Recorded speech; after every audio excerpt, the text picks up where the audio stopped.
On est en 2026. Si tu lances des campagnes YouTube Ads en espérant que l'algorithme fasse des miracles sans lui donner les bonnes bases, tu ne fais pas du marketing. Tu fais du casino. Et à ce jeu-là, c'est toujours Google qui gagne. Aujourd'hui, pour qu'une campagne génère des conversions et pas juste des vues, il ne suffit plus de savoir cliquer sur les bons boutons. Dans cette vidéo, je vais te montrer ma structure exacte de campagne, mais avant de passer sur mon écran, on doit valider tes 3 prérequis de survie. Ton premier pilier, c'est ton tracking. Ne te laisse pas impressionner par le mot, c'est technique, mais c'est pas si difficile que ça. Donc c'est un petit réglage qui permet à YouTube de savoir si la personne qui a cliqué sur ta pub a fini par acheter chez toi ou non. Et sans ce mouchard, Google il est aveugle. Donc il t'envoie du trafic, mais il ne sait pas qui sont tes vrais clients. C'est pas très compliqué. D'ailleurs, fais-moi savoir si tu souhaites que je fasse une vidéo sur le sujet et je m'exécuterai. Ton deuxième pilier, c'est ta publicité, ta vidéo. Oublie les vidéos générées à 100% par IA, sans âme, qui ont pollué le web en 2025. Le prospect de 2026, il veut du réel. Ta vidéo, elle doit avoir une accroche de moins de 5 secondes, une démonstration de valeur concrète et un appel à l'action qui ne laisse aucune place au doute. Pas de vidéo solide, pas de campagne. Enfin, ta destination. Si ta page de capture met plus de 2 secondes à charger ou n'est pas optimisée pour le scroll mobile ultra rapide, tu paies pour du trafic qui rebondit. Aussi, ton offre doit être irrésistible et répondre à un problème brûlant ici et maintenant. Tu vois, ces 3 éléments, tracking OK, vidéo OK, offre OK, alors on peut passer aux choses sérieuses. Maintenant, on plonge dans le dashboard. Je vais te montrer comment assembler tout ça pour que l'IA de Google, le machine learning, devienne ton meilleur commercial. On va switcher sur mon écran. Alors comme convenu, on se retrouve derrière mon écran et je vais vous montrer comment on crée une campagne YouTube Ads, on va dire 2026 friendly, ok, parce que comme vous le savez peut-être, Google Ads, donc Google Ads c'est la régie, il y a régulièrement des mises à jour sur l'interface. Il y a une grosse mise à jour en 2024, c'est-à-dire que l'interface a complètement été changée, ce qui est assez perturbant pour les gens qui avaient l'habitude, qui comme moi avaient l'habitude d'utiliser l'ancienne interface qui était présente depuis 2018 je crois. Voilà, donc pour info, ça c'est l'interface actuelle et on va sans plus perdre de temps créer une campagne YouTube Ads. Je vais vous guider étape par étape. Vous allez voir que c'est pas très compliqué, mais c'est important tout de même de suivre le process. Donc on va commencer par cliquer sur Nouvelle campagne. Là, on va déterminer l'objectif qu'on veut pour notre campagne. Donc dites-vous que les 3 premiers, que ce soit vente, leads et trafic vers le site web, c'est plus ou moins la même chose. C'est juste que en fait, en fonction de ce que vous choisissez, ça va débloquer certaines fonctionnalités, mais vous prenez pas trop la tête, c'est fondamentalement la même chose. Par contre, les 4 autres, c'est différent. Promotion d'une application, comme son nom l'indique, c'est lorsque vous avez une appli, donc c'est uniquement pour les applis mobiles, ok, donc c'est très spécifique, très niché. Ça sera potentiellement pas votre cas, mais on sait jamais. Notoriété et considération, alors c'est l'inverse des 3 premiers. Les 3 premiers, j'ai pas spécifié, mais c'est plus pour générer des conversions. Donc les conversions, ça peut être n'importe quel type d'action qui a un intérêt, alors n'importe quel type d'action réalisée par le visiteur sur votre site et qui a un intérêt économique pour votre entreprise. Ok, donc ça peut être tout simplement une vente, ça peut être lorsque quelqu'un soumet un formulaire avec différentes questions, ça peut être lorsque quelqu'un prend un appel téléphonique, réserve un appel téléphonique avec vous. Ça peut être plein de choses. Lorsque quelqu'un clique sur un bouton, lorsque quelqu'un a scrollé, on va dire 80% d'une page, etc., etc. Donc c'est plus ça qui va nous intéresser. C'est là-dessus que je vais me baser pour cette vidéo. Mais quand même pour le principe, je vais vous expliquer la suite, les différents objectifs de campagne. Donc ici, notoriété et considération, c'est plus, comme son nom l'indique, lorsque vous souhaitez faire une campagne de branding, donc avoir de la visibilité, ok. Là, ça sera plus optimisé pour les vues, ok. Là, c'est pour les conversions. Là, c'est plus pour les vues. Promotion et visite en magasin. Là aussi, comme son nom l'indique, c'est si vous avez un business physique, ok, un magasin. Et là, c'est un type de campagne qui laisse en gros pas mal de liberté. Et c'est un objectif de campagne sans réel objectif en fait. Donc là, vous avez plus de liberté. Moi, en général, je choisis un de ces 3-là. Donc si par exemple, vous avez votre objectif premier, c'est de faire en sorte que les gens remplissent un formulaire, vous pouvez choisir leads, ok, prospect. Voilà, on va prendre celui-ci pour l'exemple. Alors là, vous devez déterminer, donc là c'est rapport au tracking. Donc le tracking, j'en ai pas parlé, c'est assez simple, vous trouvez plein de vidéos là-dessus. Là c'est vraiment une vidéo dédiée à la création de campagne. Le tracking, c'est ce qui vous permet de suivre, de mesurer vos conversions, ok. Et là, une fois qu'on a créé nos conversions, eh bien on choisit les conversions qu'on veut suivre. Donc là, on va pas trop se prendre la tête, ok. On peut en mettre plusieurs éventuellement, ok. Là, je vais laisser envoi de formulaire de lead. Alors bien sûr, il faut avoir élaboré un tracking au préalable, ok. Mais on va pas trop se prendre la tête ici sur le tracking. Là, je vous montre vraiment comment créer une campagne de A à Z. On va cliquer sur continuer. Sélectionner un type de campagne, donc c'est là qu'on va choisir la campagne YouTube Ads. Alors quand on dit YouTube Ads, ça n'existe pas officiellement, ok, campagne YouTube Ads. Alors il y en a deux types de campagnes YouTube Ads. Historiquement, c'était campagne dite vidéo, assez logique, vous me direz. Et en fait, depuis 2025 ou même 2024, ça passe vite, je m'y perds un peu dans la chronologie. Eh bien, c'est les campagnes de type génération de la demande qui vont être utilisées pour faire les campagnes YouTube Ads. En tout cas, les campagnes YouTube Ads pour la conversion. On peut encore faire des campagnes YouTube Ads vidéo avec ce bloc-là, mais ça sera plus pour la visibilité et c'est ça nous intéresse moins. Ce qui est vraiment puissant aujourd'hui, c'est les campagnes de génération de la demande. Donc il y a pas mal de gens qui vont se planter. Donc un des intérêts de cette vidéo, c'est vous dire non, ne faites pas ça. Si vous avez une entreprise et vous souhaitez avoir plus de ventes, plus de prospects, c'est bien génération de la demande qu'on va choisir. Voilà, donc on clique sur génération de la demande, continuer. Là, on va définir le titre de la campagne, enfin le nom de la campagne. Donc c'est important d'avoir une nomenclature assez explicite, ok, pour s'y retrouver. Donc moi j'aime bien mettre le nom de mon funnel, donc je sais pas, funnel Y par exemple. Ensuite vous pouvez mettre le type de ciblage que vous souhaitez mettre. Alors je vais en dire un mot sur le ciblage ensuite au niveau du groupe d'annonces ici. D'ailleurs vous voyez ici la structure d'une campagne, donc vous avez la campagne ici, ok. Vous voyez que j'écris et ça se complète automatiquement ici. Ensuite vous avez ce qu'on appelle une sous-campagne ou officiellement un groupe d'annonces. Donc c'est comme je disais, des sous-campagnes. Et au sein des groupes d'annonces, on aura nos annonces, nos publicités. Donc là, on est au niveau de la campagne comme vous pouvez le voir. Donc moi ce que j'aime bien faire, c'est le nom de l'offre ou le nom du funnel. Ensuite, pourquoi pas le nom du ciblage. Donc on va mettre par exemple remarketing. Remarketing, si vous ne savez pas ce que c'est tout simplement le fait de recibler des gens qui ont déjà eu une interaction avec notre business, ce qui est soit notre chaîne YouTube, quelqu'un qui a liké une vidéo, quelqu'un qui a vu une vidéo, quelqu'un qui s'est abonné, ou sur notre site web, donc quelqu'un qui a visité n'importe quelle page du site web ou une page spécifique, ok. Ça c'est du remarketing, c'est du trafic tiède chaud.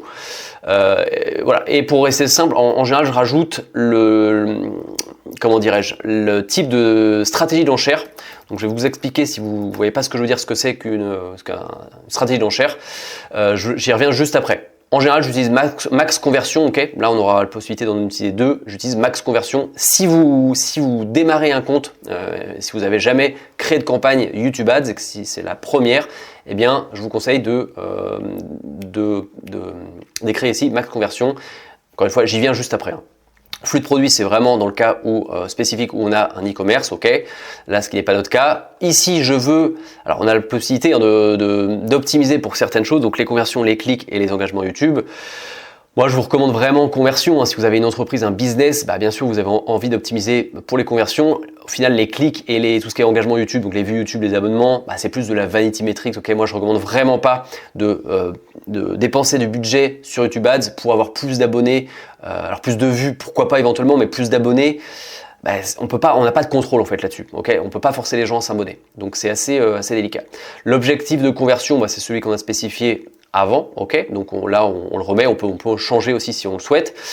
Voilà, donc là j'en viens à la stratégie d'enchère. Donc on a le choix entre deux, comme je vous disais, max conversion, donc c'est maximiser les conversions en fait, et CPA cible. En fait, le fait de cliquer ici, de cocher cette case, ça vous permet de débloquer une stratégie d'enchère qui s'appelle le CPA cible. Donc c'est le même type de stratégie d'enchère, donc maximiser les conversions, mais avec possibilité de définir un coût par action cible. Donc que je vous explique un peu la différence entre les deux. Donc maximiser les conversions, c'est-à-dire quand on décoche ça ici, maximiser les conversions, ça veut dire en fait c'est la façon dont Google va dépenser votre budget. Là, notre objectif, c'est d'obtenir des conversions. Ok, c'est ce que j'ai dit. Donc, le fait d'avoir d'utiliser j'en perds mon latin.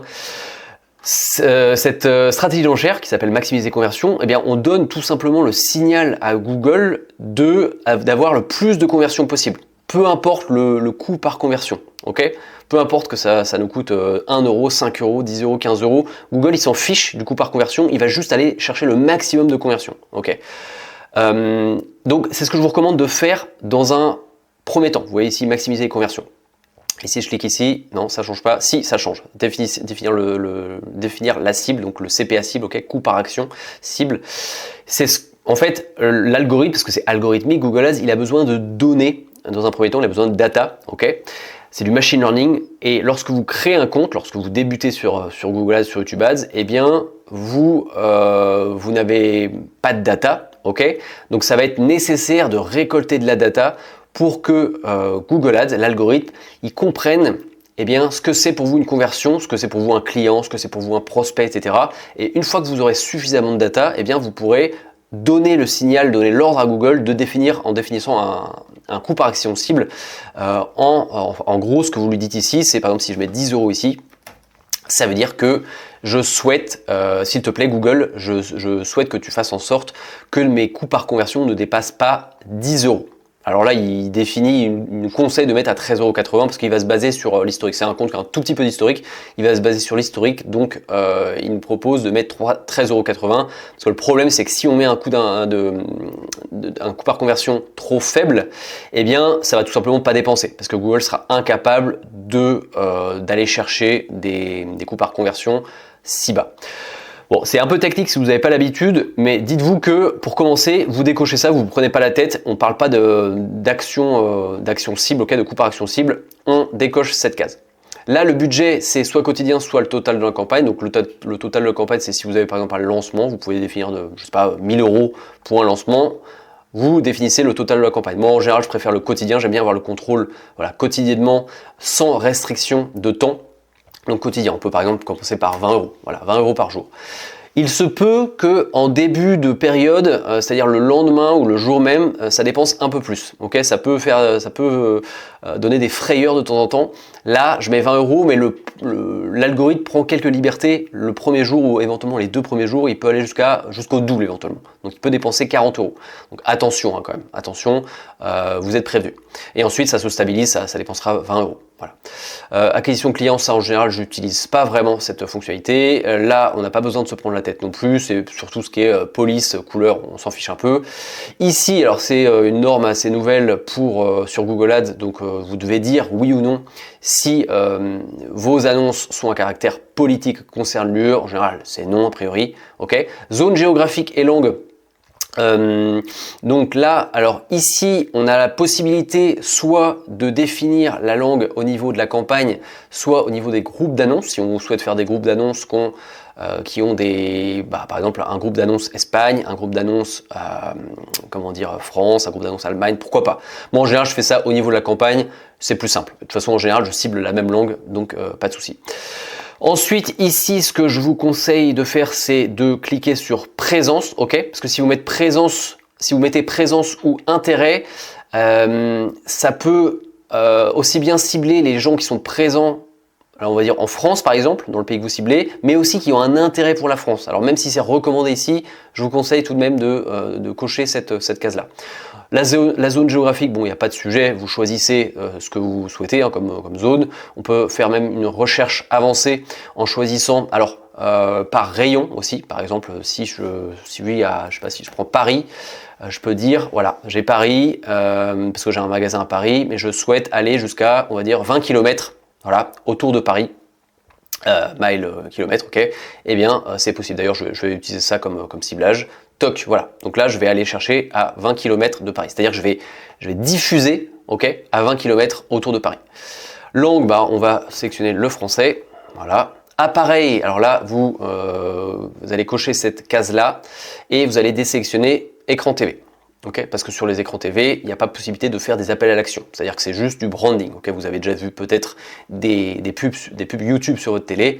Eh bien, vous ne pouvez pas cliquer sur votre télé pour aller sur un site. Donc, contentez-vous de ordi, mobile, tablette, sachant que la plupart, enfin la grosse majorité du trafic aujourd'hui sera dépensé sur le mobile. En général, c'est 70 voire 80%, voire plus, qui est dépensé sur mobile. Donc, si vous faites par exemple que ordinateur, bah dites-vous que votre trafic sera assez limité, ok? Ça peut être plus quali, vous pouvez avoir des coûts par conversion plus faibles, mais dites-vous que si vous voulez scaler, comme on dit dans le jargon, c'est-à-dire dépenser de plus en plus de budget pour avoir de plus en plus de marge, bah, vous devrez passer par l'option mobile aussi. Voilà. Donc en général, moi je fais ça. Système d'exploitation, modèle d'appareil, réseau, je vous avoue que je ne le change jamais, je reste assez large. Pareil, calendrier de diffusion, il fut un temps. Je serrais un peu la vis, c'est-à-dire que je diffusais de 6h à, ou plutôt de 5h, ouais, 5h à 23h ou 5h à minuit. Maintenant, je laisse vraiment l'algorithme libre. Au début, il a tendance à faire un petit peu n'importe quoi, donc n'espérez rien des premiers jours, n'espérez rien de la première journée. Ça a commencé un petit peu à s'améliorer d'un point de vue performance dès la deuxième journée, mais n'abandonnez pas la première journée. Okay, faut être prêt à perdre un peu d'argent, c'est stupide, je sais, mais le Google est fait comme ça, fait de sorte qu'il a besoin d'une journée voire deux pour s'optimiser et pour obtenir des meilleures performances. Mesure tierce, on s'en fiche, ça on s'en fiche, ça on s'en fiche. Donc on accède ensuite au groupe d'annonces, donc c'est à l'étage du dessous, ok? Vous voyez ici, on arrive au groupe d'annonces, toc. Donc le groupe d'annonces, en général, moi je mets le nom du ciblage, ok? Donc là on avait choisi le remarketing. C'est au niveau du groupe d'annonces qu'on va, comme je viens de le dire, choisir alors les réseaux, où est-ce qu'on va diffuser, et aussi le ciblage, l'audience. Donc ici, alors quand ils disent chaîne, c'est en fait où est-ce qu'on souhaite diffuser. Donc soit vous laissez Google choisir lui-même où il souhaite diffuser. Donc ça peut être sur plusieurs réseaux, ok. On a le réseau Discover, on a bien sûr YouTube, on a le Search. Alors en principe, il y a assez peu de chances que ça diffuse sur le Search, ok, sur le moteur de recherche de Google.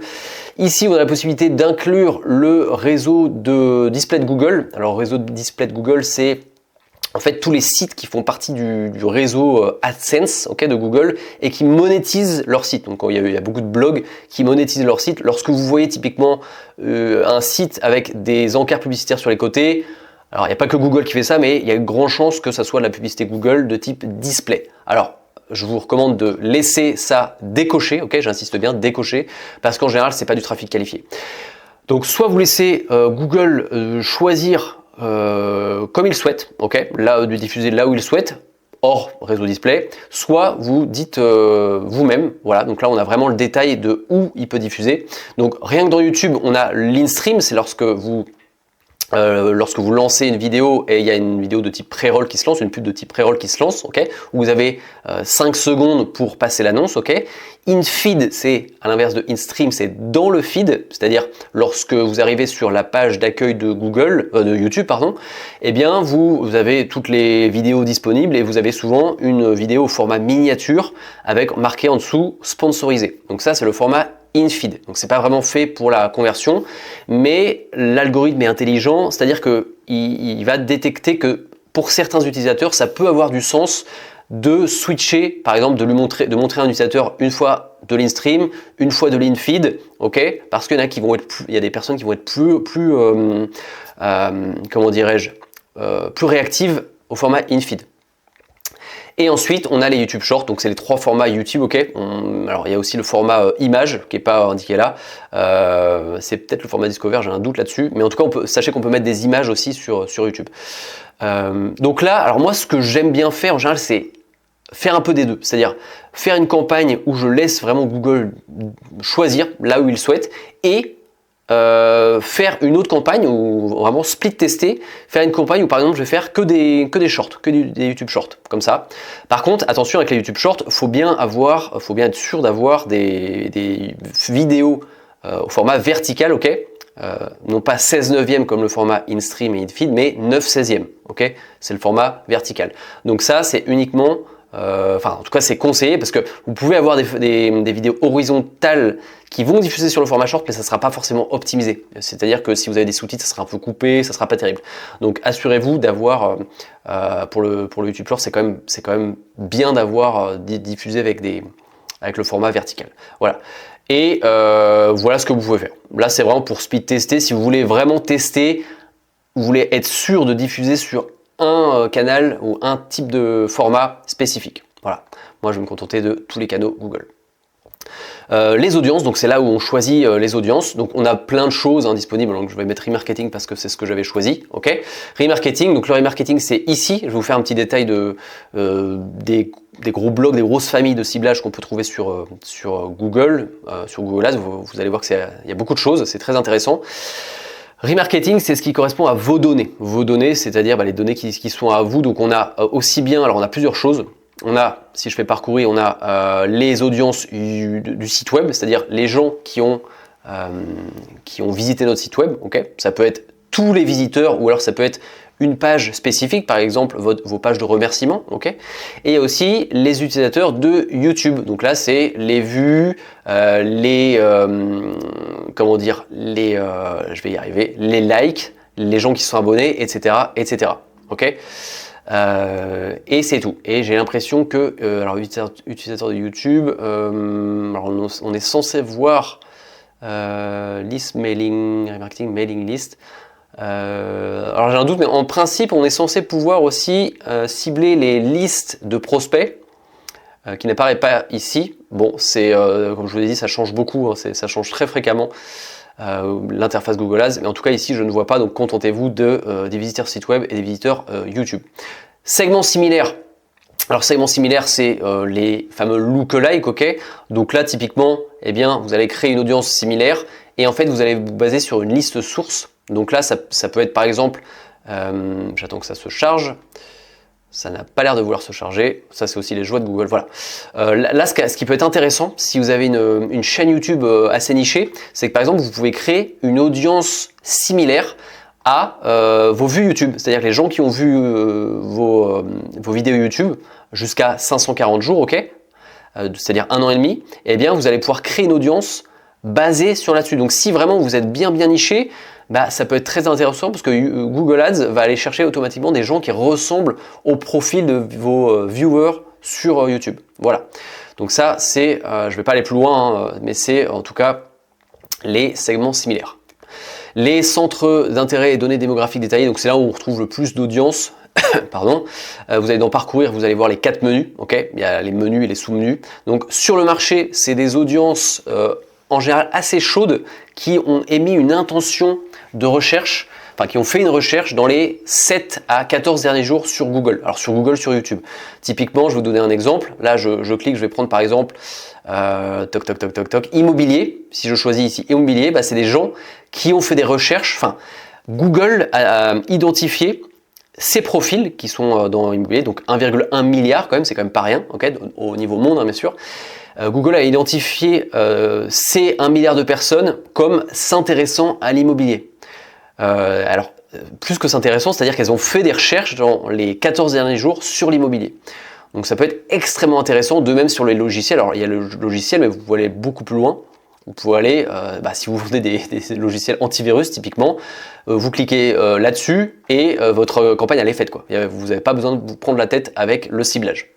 C'est-à-dire que là, si vous vendez des antivirus et logiciels de sécurité, si vous êtes dans la cybersécurité, eh bien le fait de cocher ça, automatiquement, vous allez directement cibler, c'est-à-dire que vos vidéos vont être diffusées directement sur l'écran des gens qui ont fait des recherches sur les antivirus et les logiciels de sécurité. Donc là, c'est vraiment génial. C'est quand même vraiment différent de Meta Ads qui est beaucoup plus basé sur l'intérêt, les goûts, les affinités.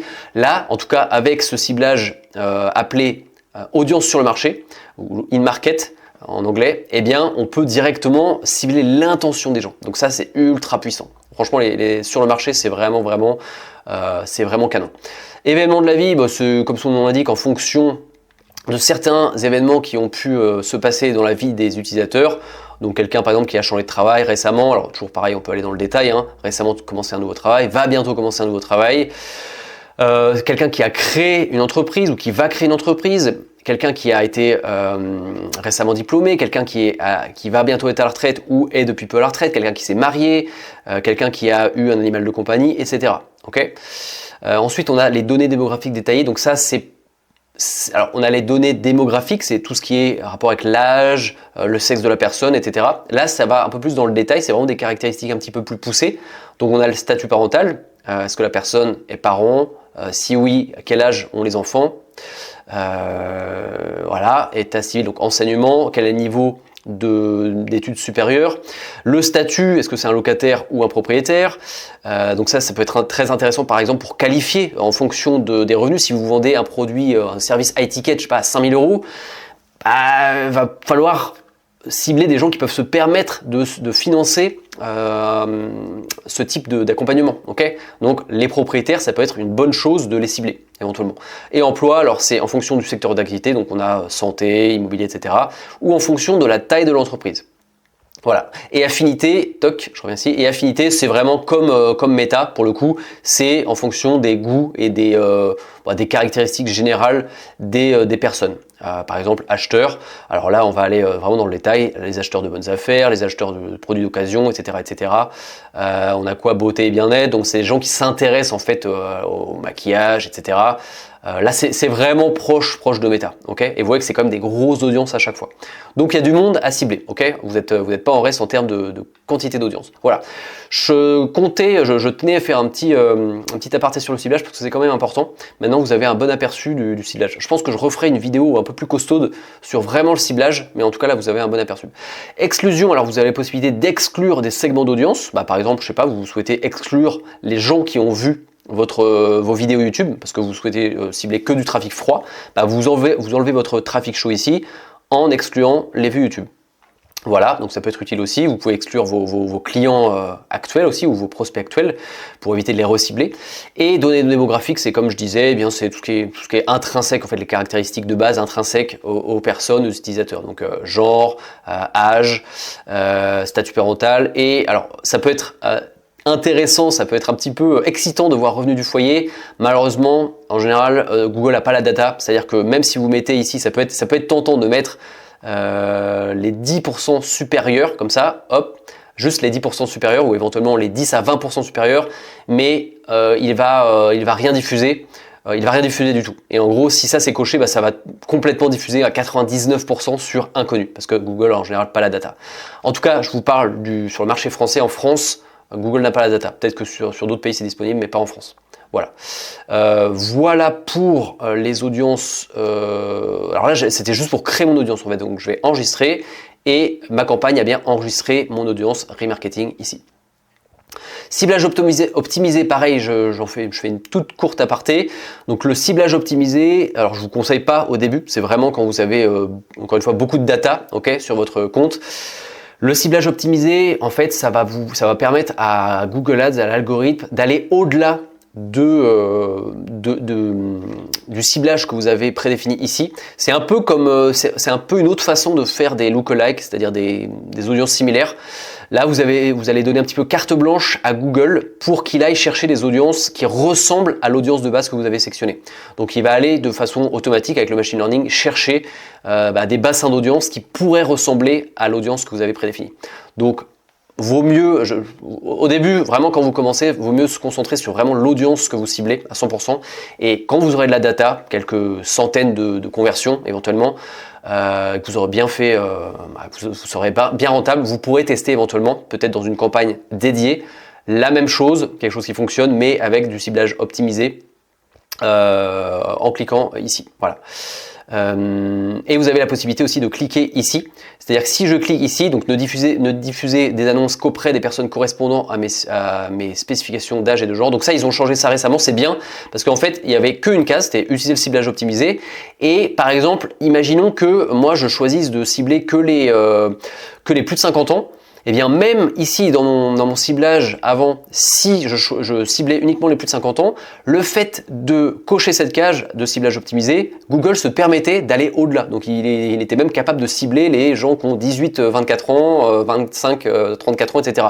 Ce qui n'était pas du tout bon pour moi. Okay, donc au moins maintenant ils ont ajouté cette fonctionnalité, c'est-à-dire que si vous cliquez ici et que vous souhaitez cibler que les cinquantenaires et plus, eh bien vous ne ciblerez que les cinquantenaires et plus. Donc faites bien attention, si vous utilisez le ciblage optimisé, à bien cocher cette case. En tout cas, je vous le recommande, okay, pour pas qu'il aille cibler sur des gens qui n'ont rien à voir avec votre avatar. Voilà, et ça, on s'en fiche. Donc, on a fini pour le niveau du groupe d'annonces. Ok, on va passer à l'étage inférieur, donc accéder à annonce 1. Ok, donc là, Google nous donne la possibilité de choisir entre 3 formats différents. Donc, annonce illustrée unique, c'est-à-dire une image, en fait, tout simplement. Moi, j'utilise très peu, ça performe moins bien que les vidéos. Ok, donc le deuxième, c'est annonce vidéo. Et le troisième, c'est annonce illustrée carousel. Donc ça, en général, c'est plus pour le comment ça s'appelle, le e-commerce. Quand on a plusieurs produits éventuellement, vous voyez souvent un aperçu, ok. Ici, il y a souvent un aperçu. En fonction des réseaux aussi, Discover, Gmail, ok. Vous, ça va essentiellement diffuser sur le flux YouTube. Ce qui nous intéresse ici, ce qui vous intéresse a priori, c'est annonce vidéo. Voilà, donc n'hésitez pas à faire des aperçus aussi et vous allez voir qu'au fur et à mesure, quand vous complétez ça, eh bien l'aperçu, enfin le preview va petit à petit se mettre à jour. Voilà, donc là pareil, je vous recommande d'avoir un bon naming, ok, une bonne nomenclature. Par exemple, je sais pas moi, pub 01, ok. Vous pouvez mettre aussi l'angle éventuellement, angle Z, ok. C'est important pour s'y retrouver facilement après, ok. L'URL, j'ai pris un URL assez fictif, voilà, le lien du site, je vais prendre celui-ci pour l'exemple, ok. Donc là, bien sûr, c'est le lien de votre landing page, ok, la page d'atterrissage, une fois que la personne a cliqué sur le bouton de la pub, ok. Donc c'est la deuxième étape après la pub. Dites-vous toujours que le premier but de la pub, c'est pas de vendre directement, c'est de clic. Vous vendez le clic en fait. Il faut que votre personne arrive sur votre site. Ok. Les vidéos pareil, donc là on peut en mettre jusqu'à 5. Moi en général j'aime bien en mettre qu'une. C'est-à-dire que une publicité, enfin un ad ici peut avoir en fait 5 vidéos. Mais moi j'aime bien avoir la structure une publicité égale une vidéo. Et non pas une publicité égale potentiellement 5 vidéos. Voilà. Et donc je vais prendre celle-ci, je crois que c'est une vidéo que j'ai pris au pif sur YouTube de Dragon Ball. Donc je la mets ici. Voilà, Dragon Ball épisode, je crois que c'est l'épisode 1, voilà. Vous avez la possibilité d'en mettre d'autres, ok. Moi, comme je vous l'ai dit, je vais en mettre une seule, ok. Et le logo, alors est-ce qu'ils vont obliger de mettre un logo? Oui, désormais c'est obligatoire, donc on va mettre, alors suggestion, alors pas de chance, site, toc, alors pas de chance, il ne me donne aucune possibilité, on va mettre un logo au pif, sélectionner toc. Toc, on va mettre n'importe quoi, on va mettre, voilà, on va mettre ça, je sais pas ce que c'est, mais c'est pas très grave, l'important c'est que, voilà, c'était un test de miniature, voilà, toc, on va dire que c'est mon logo, voilà. Voilà pour le logo, donc c'est obligatoire désormais de mettre un logo, ok. Là vous pouvez scroller. Alors ici, moi je vous conseille de décocher ça, moi j'aime bien garder le contrôle parce que si vous laissez cliquer ça, Google va se permettre des libertés et moi j'aime bien garder le contrôle aussi. Là, alors j'ai pas encore assez de recul honnêtement sur cette fonctionnalité, c'est assez récent, je pourrais pas vous dire, de base je vous dirais de l'enlever, ok, parce que est-ce que ça fait quelque chose? Non, a priori non. Je vous dirais dans un premier temps de la désactiver, ok. Je pourrais refaire éventuellement plus tard une vidéo où je mets ça à jour. Ici, on va mettre le texte, donc les éléments textuels. Donc, le titre, on peut en mettre plusieurs ici. Je vous recommande éventuellement d'en mettre plusieurs. Donc, le titre, c'est ce qui apparaît. Alors, je vais mettre par exemple formation gratuite. Est-ce qu'ils vont nous mettre un petit preview? Alors, va peut-être falloir que je switch. Voilà. Donc, vous avez plusieurs formats, hein. Là, c'est le format in-feed, ok, au type miniature, ok. Si je clique ici, j'arrive sur le format in-stream, c'est-à-dire lorsque vous lancez une vidéo, il y a une pub qui commence et on voit ici mon titre. Donc c'est une sorte de titre qui est limité à 40 caractères. Donc c'est important de faire preuve d'un bon copywriting ici, ok. Et si je clique ici, ça c'est le short. Voilà, c'est le type short. Donc vous voyez que c'est quand même pas ouf d'avoir un format horizontal.